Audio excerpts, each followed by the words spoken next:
pertemuan sekarang, kita akan membahas materi analisis mengenai dampak lingkungan atau dikenal dengan AMDAL dalam pembangunan dan pemanfaatan sumber daya alam dengan prinsip-prinsip pembangunan berkelanjutan.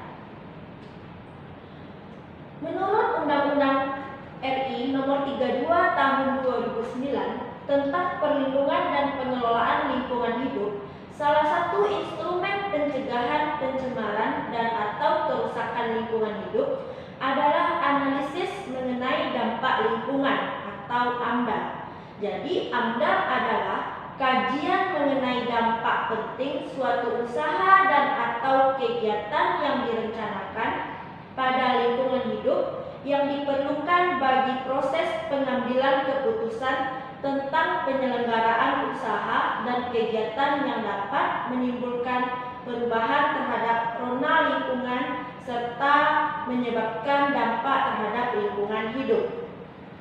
Kriteria usaha dan atau kegiatan yang berdampak penting yang wajib dilengkapi dengan AMDAL terdiri atas perubahan bentuk lahan dan bentang alam, eksploitasi sumber daya alam, baik yang terbarukan maupun yang tidak terbarukan, proses dan kegiatan yang secara potensial dapat menimbulkan pencemaran dan kerusakan lingkungan hidup, serta pemborosan dan kemerosotan sumber daya alam dalam pemanfaatannya. Proses dan kegiatan yang hasilnya dapat mempengaruhi lingkungan alam, lingkungan buatan, serta lingkungan sosial dan budaya. Proses dan kegiatan yang hasilnya akan mempengaruhi pelestarian kawasan konservasi sumber daya alam dan atau perlindungan cagar budaya, introduksi jenis tumbuhan, hewan, dan jasad renik, pembuatan dan penggunaan bahan hayati dan non-hayati.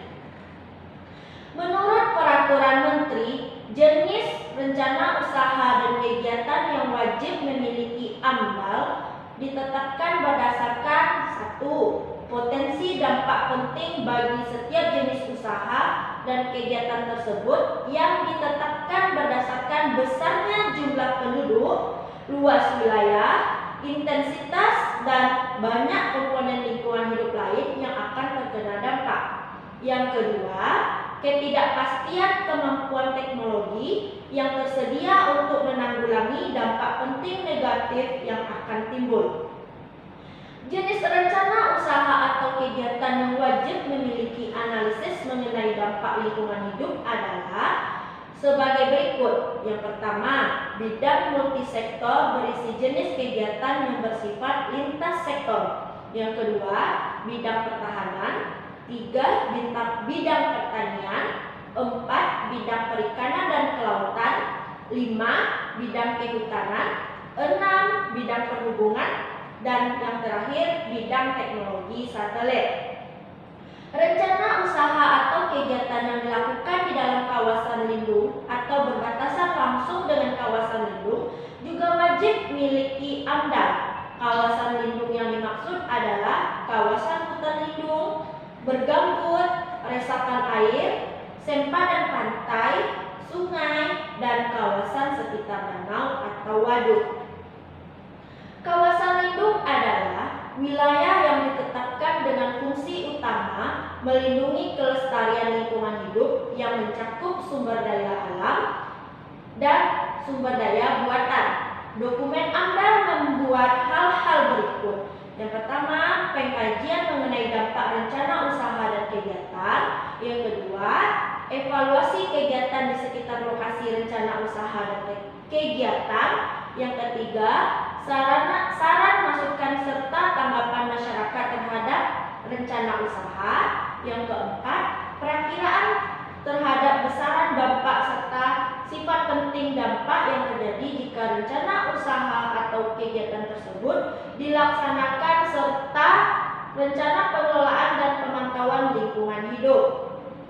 Dokumen AMDAL disusun oleh Pemrakarsa yang memiliki sertifikat kompetensi penyusunan AMDAL dengan melibatkan masyarakat tertentu seperti ada pihak yang terkena dampak, pemerhati lingkungan hidup, dan pihak yang terpengaruh atas segala bentuk keputusan dalam proses AMDAL. Pemanfaatan sumber daya alam dengan prinsip-prinsip pembangunan berkelanjutan. Ada 5 prinsip utama pembangunan berkelanjutan. Yang pertama, prinsip keadilan antar generasi. Yang kedua, prinsip keadilan dalam satu generasi. Yang ketiga, prinsip pencegahan dini. Yang keempat, prinsip perlindungan keanekaragaman hayati. Yang kelima, prinsip interelasi biaya lingkungan dan mekanisme insentif. Paradigma pembangunan berkelanjutan berisi 2 konsep kunci berikut. Yang pertama, konsep kebutuhan untuk kehidupan yang lebih baik, khususnya kaum miskin di dunia. Yang kedua, gagasan keterbatasan kemampuan lingkungan untuk memenuhi kebutuhan sekarang. Pemanfaatan lingkungan untuk pembangunan berkelanjutan antara lain yang pertama, pelaksanaan kegiatan pertanian dan peternakan, pencegahan penurunan dan peningkatan sarana serapan karbon di bidang kehutanan, pemanfaatan energi terbarukan, diversifikasi bahan bakar, efisiensi dan konservasi energi dan pengelolaan sampah domestik. Oke anak-anak semuanya, materi ini kita cukupkan sampai di sini ya nak. Semoga anak-anak semua bisa memahaminya. Sampai jumpa. Assalamualaikum warahmatullahi wabarakatuh.